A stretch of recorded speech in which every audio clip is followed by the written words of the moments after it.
एक बार कबीरदास जी के पास में सिकंदर के सैनिक आए और सिकंदर से कहा, सिकंदर के सैनिक आए और कबीरदास जी से कहा कि आपको सिकंदर जी बुलाए।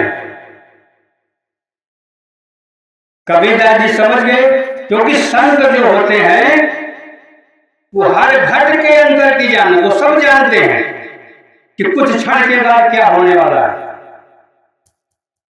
उन्होंने अपने एक शिष्य को बुलाया और उसके कान में चुपके से कुछ कहा और चले गए।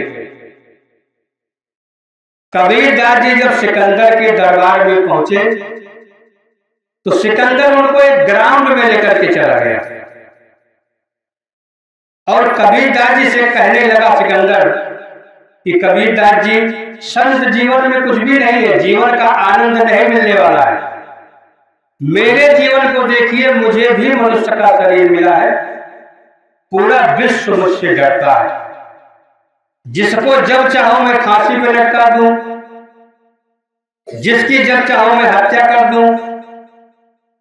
और ग्राउंड में जाकर के झंडे दिखाने लगा कि ये फला देश का झंडा है, इस देश पे आक्रमण करके हमने ना जाने कितने लोगों की हत्या कर दिया, ना जाने कितने राजाओं को बंदी बना लिया। अब कबीरदास जी चुपचाप सुन रहे हैं, क्योंकि जो ब्रह्मनिष्ठ महात्मा होते हैं, अगर उनके समक्ष कोई अज्ञानता की बात करता है तो वो सिर्फ अंदर अंदर हंसते हैं।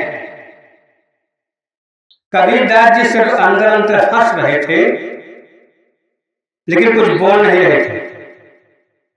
जब वो सारे झंडों को दिखा चुका तो फिर कबीरदास जी और सिकंदर आके दरबार में बैठ गए। कुछ समय के बाद वही सैनिक दरबार में प्रवेश किया जिसके कान में कबीरदास जी ने कुछ कहा था। आकर के वो कबीरदास जी को वंदन किया, अभिनंदन किया, प्रणाम किया। तो कबीरदास जी ने कहा कि द्वंद्व कैसा रहा, युद्ध कैसा रहा। तो उस शिष्य ने कहा कि आज का द्वंद्व तो बहुत ही आश्चर्यजनक था। कबीरदास जी ने कैसा था, बोले कि एक हाथी और एक चींटी का द्वंद्व हो गया, युद्ध हो गया। हाथी और चींटी का आपस में महायुद्ध हो गया। कभी चींटी अपने आप को परास्त हुआ महसूस करता तो कभी हाथी अपने आप को परास्त हुआ महसूस करता। कबीरदास जी ने कहा कि अंत में तो चींटी की ही जीत हुई होगी। उस शिष्य ने कहा, हाँ, अंत में तो चींटी ने ही जीता। अब वो चला गया। सिकंदर बड़े ध्यान से दोनों की बात सुन रहे थे। जब वो शिष्य चला गया तो सिकंदर ने कबीरदास जी से कहा कि मैं तुम्हारे गुरु और शिष्य की बात नहीं समझ पाया। कबीरदास जी उठे और बोले कि आज मुझे समय नहीं है इस पर विचार करने का, वक्तव्य देने का। और वो सिलाई का काम करते थे, जुलाहा थे। अपनी जेब से निकालकर एक सुई पकड़ा दिया सिकंदर। बोले मैं हाथी और चींटी का जो द्वंद्व हुआ है इसका विचार कल करूंगा, इसके बारे में कल बताऊंगा। वो कहकर चले गए। बोले इस सुई को आप मुझे अगले जन्म में देना। सिकंदर झट से वो सुई ले लिया। जब कबीरदास जी चले गए तो अपने मंत्री को वो सुई पकड़ाया और बोला कि इसको संभाल कर रखना, इसे अगले जन्म में कबीरदास जी को देना। मंत्री थोड़ा ज्ञानी था, सत्संगी था। सिकंदर से कहा कि महाराज, यहां से कोई कुछ भी नहीं ले जा पाएगा, अंत समय सब यहीं पे छूट जाएगा, ये जमीन मकान। तो कैसे आप इसको अगले जन्म में दोगे? अब सिकंदर वहीं पे चौंक गया कि वास्तव में मंत्री तो सच कह रहा है कि यहां से जब बोलते हैं कि राम राम सत्य है, सबकी यही गत्य है, तो लोग हमको संदेश नहीं देते, मुर्दा हमें संदेश दे रहा होता है कि देख लो, जब तक मैं भी शरीर में था तुम्हारी तरह ही काम से, क्रोध से, लोभ से, मोह से, अहंकार से भरा हुआ था। तेरे और मेरे से भरा हुआ था, लेकिन अंत समय मेरे साथ कुछ भी नहीं जा रहा है। जिसे मैं अपना मानता था वो हमारे कपड़े भी उतार के रख लिए हैं। और शासन जी रात भर सिकंदर को नींद नहीं आई। सुबह हुई, कबीरदास जी के आने का इंतजार करने लगे। दरबार लगा, कबीरदास जी आए। अब उनके अंदर तो वही प्रश्न गूंज रहा है कि हाथी और चींटी। और शासन जी सिकंदर ने सबसे पहले वही प्रश्न किया कि कबीरदास जी ये बताइए कि हाथी और चींटी का महायुद्ध कैसे हो गया। कबीरदास जी ने कहा कि बादशाह, कल हमारा और आपका यही द्वंद्व हो रहा था, क्योंकि हाथी जो है अज्ञान है और चींटी का है ज्ञान। यानी कि हाथी सबको दिखाई दे रहा है, यानी अज्ञान। वास्तव में संसार सत्य है। जैसे जादूगर की जादू पल भर की सच्चाई है, वैसे हम इस जग को जाने प्रभु की हाथ सफाई। जैसे जादूगर जादू दिखाता है तो कुछ समय के लगता है एकदम सत्य है ये, लेकिन कुछ समय के बाद झूठ हो जाता है। उसी तरह से जो दृश्यमान दिखाई दे रहा है ये सब उसी जादू की तरह सब झूठ है। तो कबीरदास जी ने कहा कि अज्ञान जो है वो हाथी है, क्योंकि अज्ञान की ओर ज्यादा से ज्यादा लोग जा रहे हैं, कम से कम 95%। लेकिन ज्ञान की तरफ मुश्किल से 1% जा रहे हैं। कहते हैं कि 1000 व्यक्ति अगर बैठ करके भागवत कथा सुन रहा है तो उसमें से कोई एक व्यक्ति सुन रहा होता है, 999 नहीं। 999 व्यक्ति फॉर्मेलिटी अदा करने के लिए आए हुए होते हैं कि भागवत कथा सुनने के लिए निमंत्रण आया है, नहीं जाऊंगा तो कल भाई साहब क्या कहेंगे कि आपको निमंत्रण दिया तो भी नहीं आए।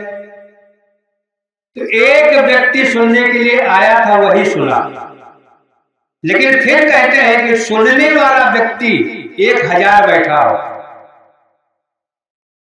तो ऐसे में एक व्यक्ति केवल अमल करता है, शब्द का चिंतन करता है, मंथन करता है, विचार करता है।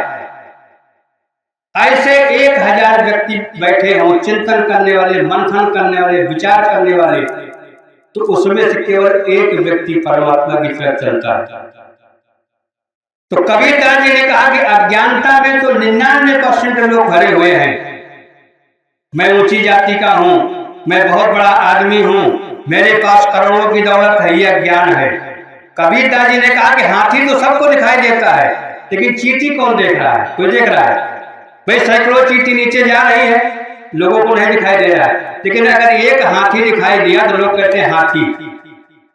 यानी ज्ञान बहुत ही सूक्ष्म है, सूक्ष्म से सूक्ष्म, सबसे सूक्ष्म है ज्ञान, लेकिन संसार सूक्ष्म नहीं है।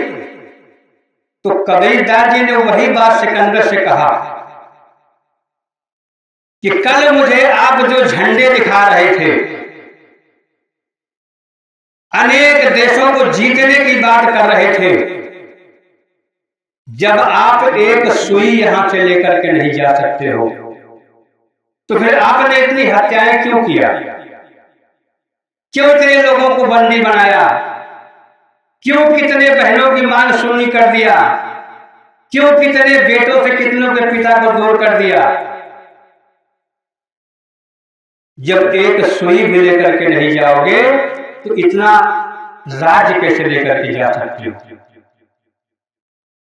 और शासन जी सिकंदर का ब्रह्मांड खोलने लगा,